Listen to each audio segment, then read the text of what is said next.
Hi, welcome back to the wonderful weaving world of Fena Barbitall. It's December. What are you doing? You're going to parties. You're going to New Year's Eve. You're going out. You're doing things. You want something that will coddle your shoulders, warm your head. You need a wig. You need a fur hat made of hair.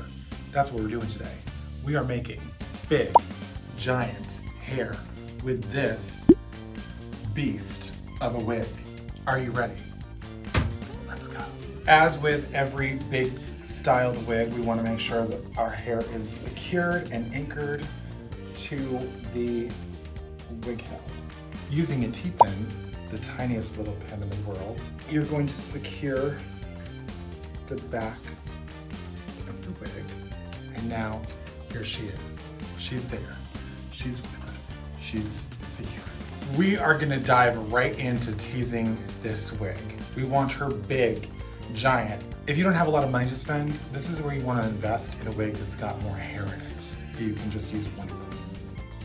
And as you can tell, this is a very fine, beautiful texture.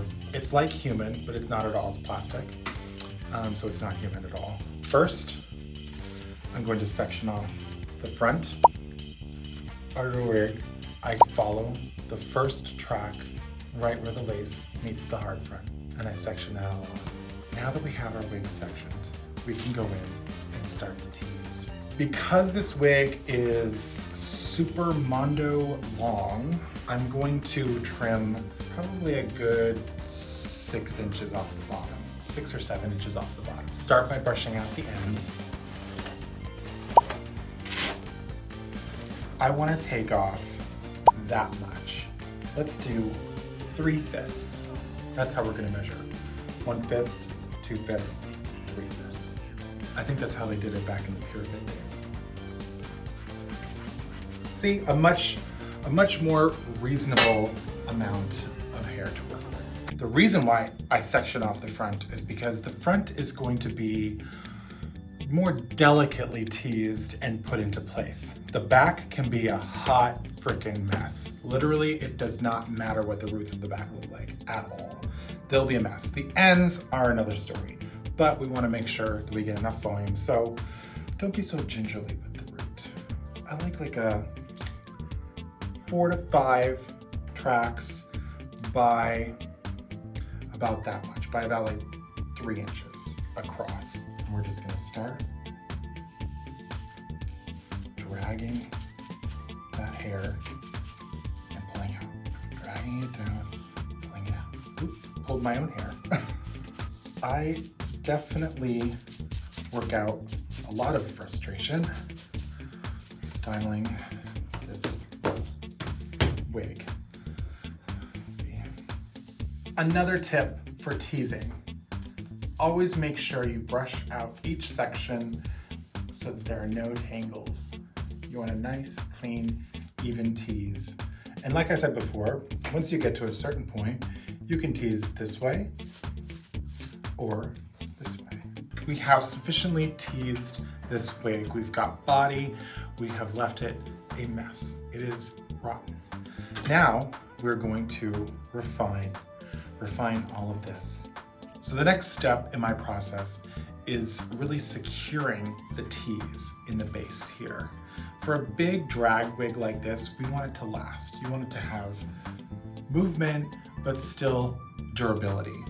I like to take a nice freezing spray and a blow dryer. You need a blow dryer, freezing spray, and a long tooth pick. We're going to judge the hair where we want it, spray into the root area. This will also help to glue the sections together. That way, when you flip your hair, you're not gonna see tracks. Now, I don't know if you can see, but there's water droplets. That's where this comes in, and this.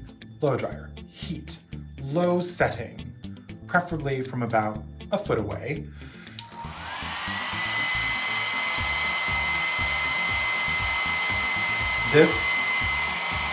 This will freeze.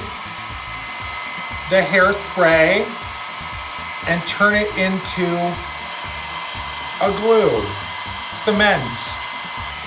There we go. She's solid. See that? A nice solid comb. Our wig is teased. We're going to brush out the ends very gently because we don't want to take out any of that teasing. I've already done the process to the front of hairspraying and adding heat.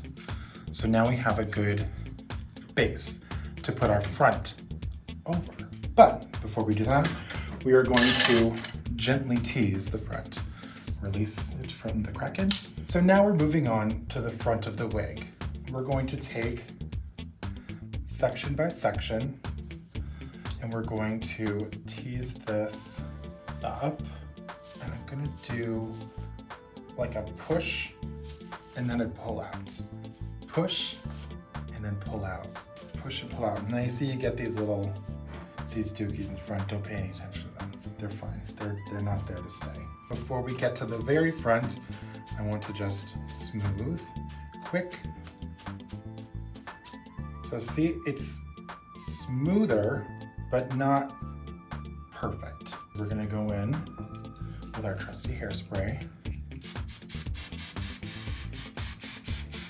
and ice wall of hairspray, and then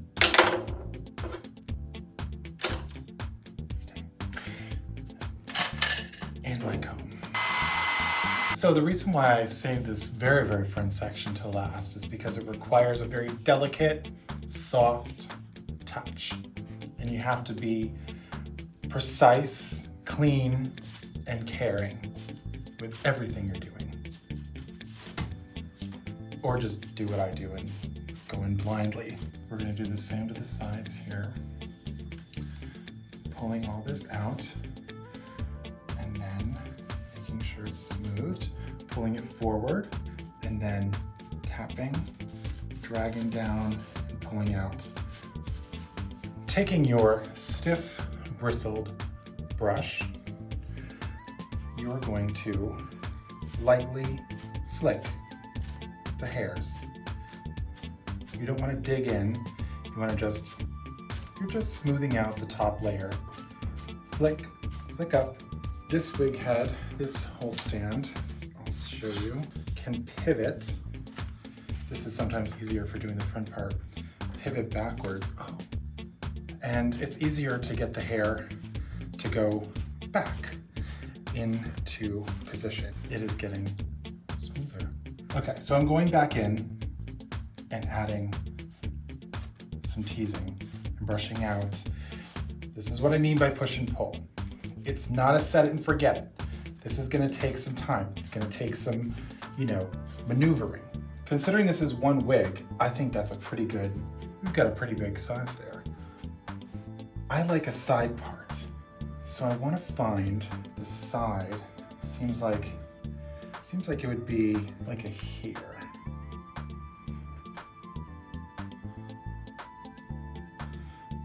Doesn't have to be a drastic side part like that.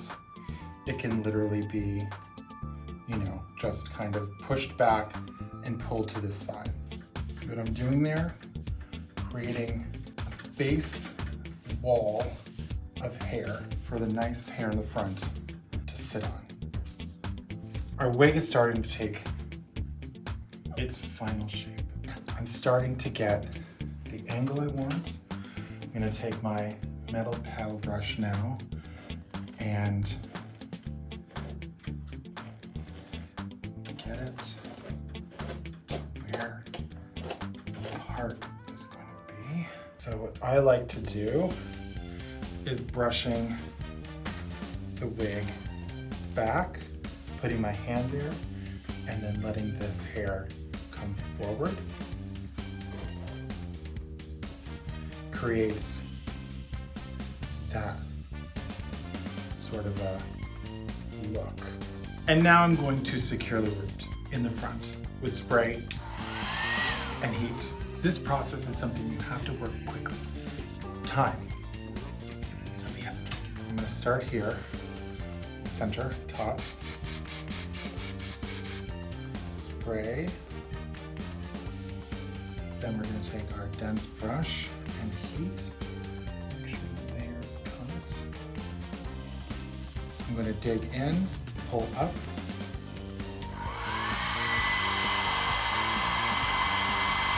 And the rest does itself.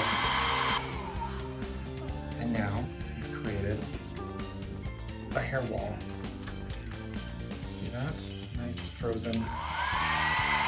You'll see, I don't know if you can tell on camera, but they're little droplets of hairspray and they're white. And if you just spray it like that, it will freeze with white droplets. You don't want that. So what the brush does is magically takes those droplets and does the thing where they're no longer droplets. I don't know science.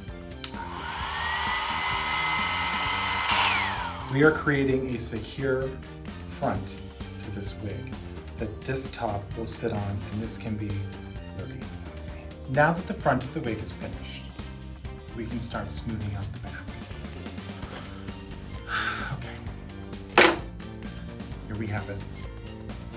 I think with just some fluffing and cleaning up at the ends, you'll have yourself a big drag wig. And you can fluff it and do whatever you want. So here it is. That's it. I want to see what you've done with what I have taught you over the past 6 months. Tag me in your photos of your wigs. Tell me how you did it. Show it off. If it's better than mine, I'll cry. Thank you once again for joining me, Fena Barbitall, on the wonderful weaving world of Fena Barbitall.